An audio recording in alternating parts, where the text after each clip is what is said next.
까이엔 전면 유리 같은 경우는 A필라 쪽, 그 에어백이 있는 그 A필라 쪽 그 간격이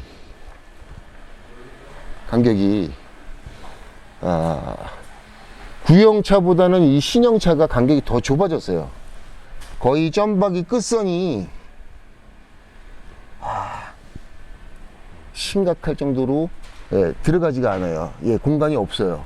세게 눌러도 공간이 없어요. 이 끝선이 딱 맞아요. 그래서 얘를 자를 때는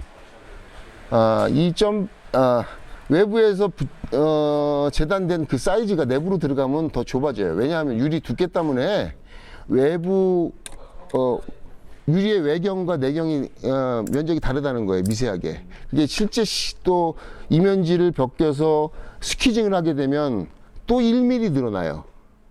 그것도 계산해서 보면 결과적으로 이 점박이에서 한 3mm 또는 4mm 줄 것이냐 아주 정확하게 계산을 해서 일정하게 재단을 해야 됩니다.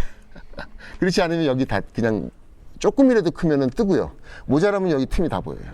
그래서 그 오차가 근 1mm 정도 밖에 안 됩니다. 굉장히 타이트해서 예전에도 그전 그 구형차를 생각하고 재단했다가 한번 실패한 적이 있습니다. 에이구.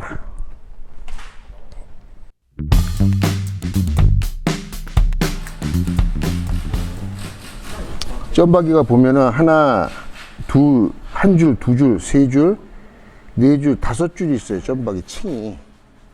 점박이의 두 번째, 세 번째 중간에 맞춰서 여기서부터 올라가면서 재단을 하겠습니다.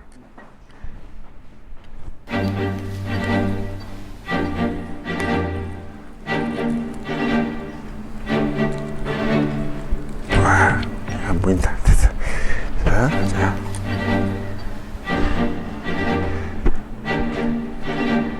세 번째 끝선. 가야 돼.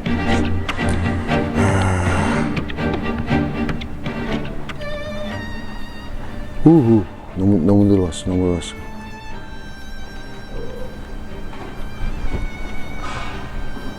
제가 뭐 아무리 팅팅을 많이 해도 이게 이렇게 어려운 차들이 나타납니다.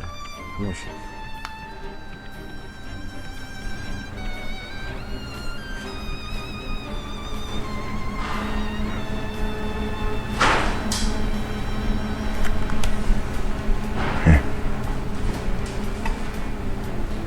조금 더 가까이 대봐봐요.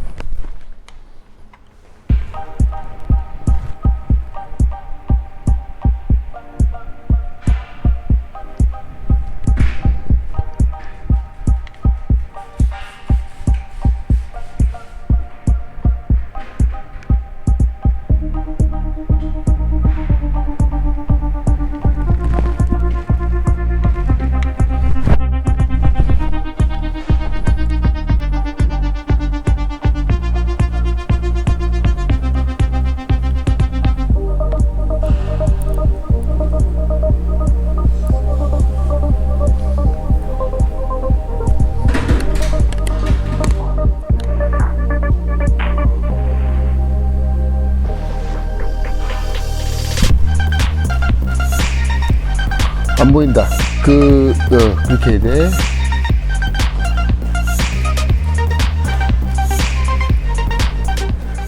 상단의 라인을 똑같이 잡아줘야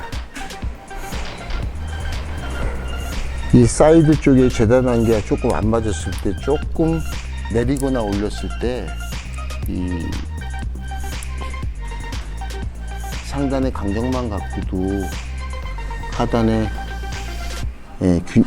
수평이 맞았는지 안 맞았는지 알 수 있기 때문에 균일하게 잘라주는 게, 일정한 간격을 유지하는 게 아주 중요합니다.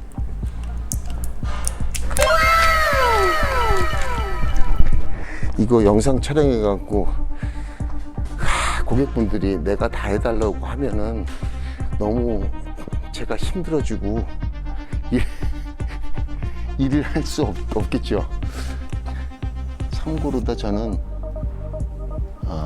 제가 전면 일을 다 하진 않습니다. 하지만 이러한 방식으로 저희 매장에 들어온 차들은 전부 다 시공되어져서 나가고 있기 때문에 제가 아니어도 동일한 퀄리티로 시공 받으실 수가 있습니다. 또 이 영상을 보시는 글라스니트 필름을 사용하시는 시공점 사장님들이 이 영상을 보고 도움을 받았으면 좋겠다는 마음에서 조금 오늘은 좀 디테일하게 제가 시공하는 것을 직접 보여드리는 것입니다.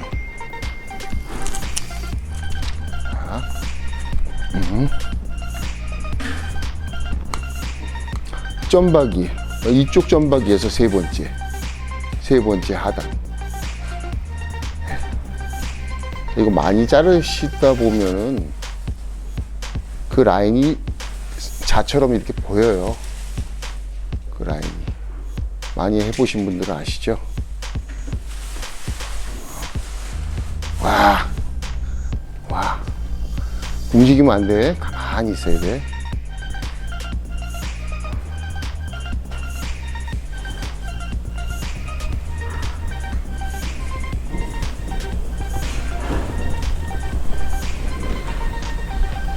오.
제가 94년도부터 필름을 만졌어요.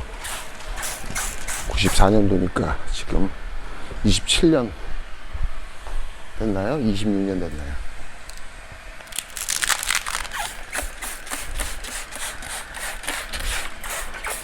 저는 당연하다고 생각하는 그런 어떤 방식들이 다른 분한테는 또 틀렸다, 또 이질감도 느끼고 또 거부 반응이 나올 수도 있지만 저는 이러한 방식들이 도움이 될 거라고 생각합니다. 물론 모든 분들이 이렇게 시공하실 수는 없는 환경이신 분들도 계시지만 어떤 환경에서든지 이러한 동작이나 이러한 순서들이 분명히 도움이 될 수 있다고 생각합니다. 지금은 밖에서 이면지를 까기 위해서 이면지를 벗기려면 얘가 그 필름이 위에 붙어 있어야 되거든요. 밀착돼 있어야 되기 때문에 필름 속에 또 겉에 있는 먼지도 제거할 겸 필름을 유리에 밀착시키는 과정입니다. 됐고요. 자, 이 과정에서 가능하다면 융으로 청소하는 과정을 생략하시고 융 속에 미세한 먼지들이 있기 때문에 이런 헤라 청소용 스키즈로만 청소하시면은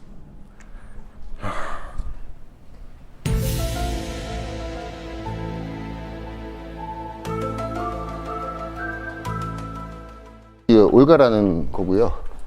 보통 물을 집어넣고 여기다가 그 필름이 이렇게 테두리를 맞추기 위해서 미끄러져야 되거든요. 미끄러져야 되는데 보통 미끄러지게 하기 위해서 일반 세정제나 또 베이비 샴푸 또는 일반 샴푸 이런 미끄러지는 여러 가지 소재를 쓰는데 거기 그 제품들이 아마 뭐 여러 가지 계면활성 성분 또 다양한 첨가물 또 세정 효과를 낼 수 있는 케미컬 들어있는데 그 중에 성분 중에 염소라는 성분하고 계면활성 성분 중에서도 아주 그 본드를 녹이는 그런 계면활성제가 들어가 있어요. 그래서 제가 지금 개발한 올가라는 용액이 있습니다.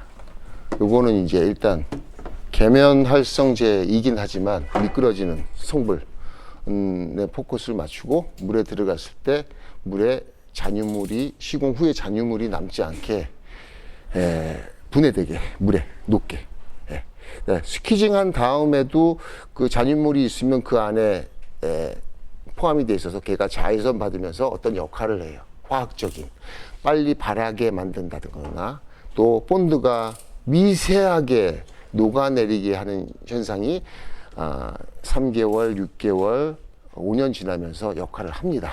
분명히 역할을 합니다. 그래서 얘는 생분해가 돼야 된다. 그 다음에 염소가 포함이 되어 있지 않아야 된다. 또 기타 본드, 화학 성분이 본드를 녹이거나 잔유물이 남아서 자외선을 받을 때 나쁜 영향을 주는 그런 성분이 들어가 있으면 안 된다 싶어서 이렇게 개발을 했고요. 요거는 아마 1리터가 아닌 750ml 정도 들어갔고요.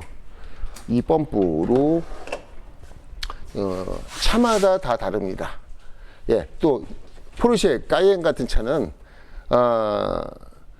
유리 제조 과정에서 발수 처리를 합니다.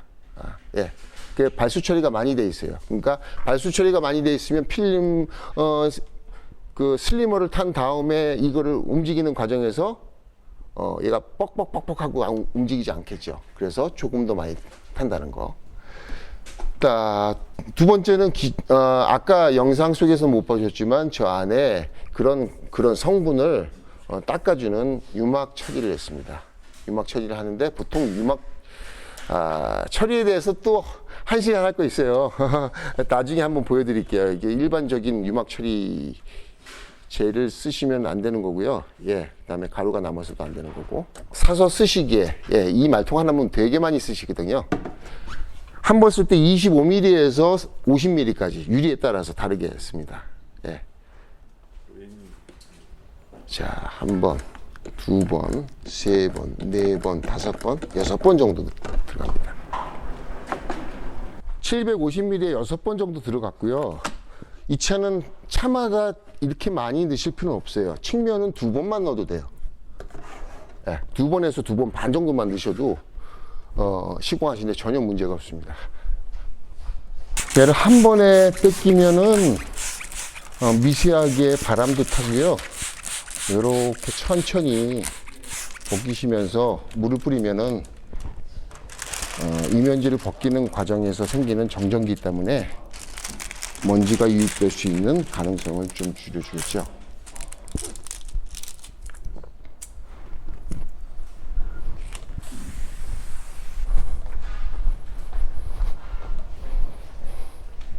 지금 뿌리는 건 그냥 생물입니다. 정수기물.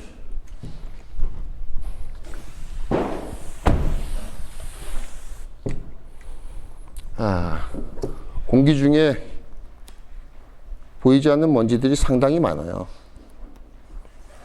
그 먼지들은 습기가 있으면 밑으로 가라앉게 되어 있고요. 이면지를 벗기기 전에 한번 이렇게 뿌려서 필름 주변이 정전기가 덜 생기고 또 먼지가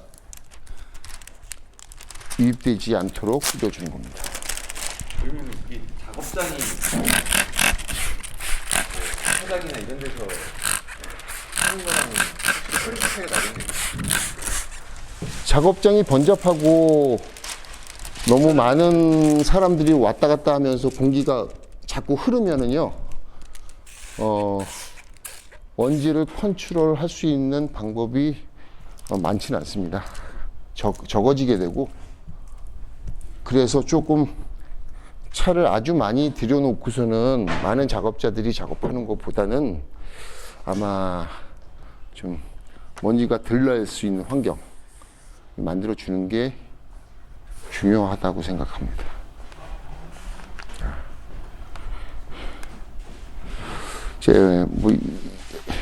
왜 이 필름을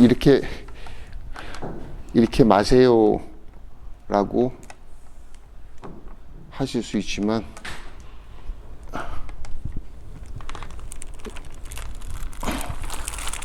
막 이런 작업을 하지 않으시는 분들은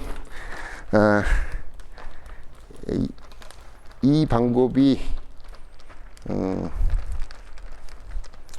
전면 유리를 2명, 3명 작업하는 그런 환경이 아닌 이상은 혼자서 전면의 모든 과정을 처리해야 되는 그런 환경의 샵이라면 이렇게 말지 않고는 다른 방법이 없습니다.